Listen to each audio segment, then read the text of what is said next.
We start here, get our trash cans and our gloves and start the day. The job is simple. We come in and empty all the trash within the building. Every surface scrubbed, every corner cleaned. Keeping buildings tidy to make sure the rest of Fort Knox shines like the Gold Vault itself. Well, this job means a lot to me. Richard Mildy, a 74-year-old Vietnam veteran, came out of retirement to help support his daughters during the pandemic. My oldest daughter lost her job down there, and of course I tried to help her out. And then I have a daughter in Scottsville who has cystic fibrosis, and of course she needed some assistance. He considers himself lucky to have been hired by Global Connections to Employment. It's not every place that'll hire a 74-year-old man with disabilities, though you might not be able to see them. I have a shoulder injury from Vietnam.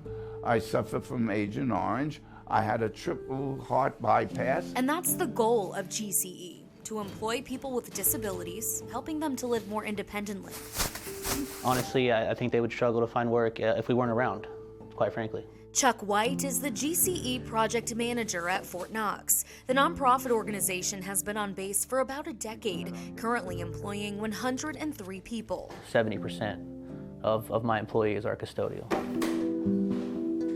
A couple months ago, we got word that they were potentially trying to drop our contract and bid out our services to the lowest bidder. People with disabilities would not be protected under that circumstance. According to a statement from the U.S. Army Installation Management Command, the Department of Defense does not receive predictable or sustainable funding, so they regularly review contracts to analyze risk and identify prudent measures designed to create efficiencies, and Fort Knox is no exception. So we're talking overall across the board, a lot of people with disabilities, a lot of veterans that work for this company could be out of a job. GCE sent more than 100 letters like this one, asking the WHAS 11 focus team to investigate and seeking help from state leaders and the community. We actually had a coalition put together that included, some state senators, so they came to our aid and kind of were sticking up for us. He believes GCE rallied up enough support to ultimately stop the Army from pursuing cheaper contracts. The latest word that we're getting is that they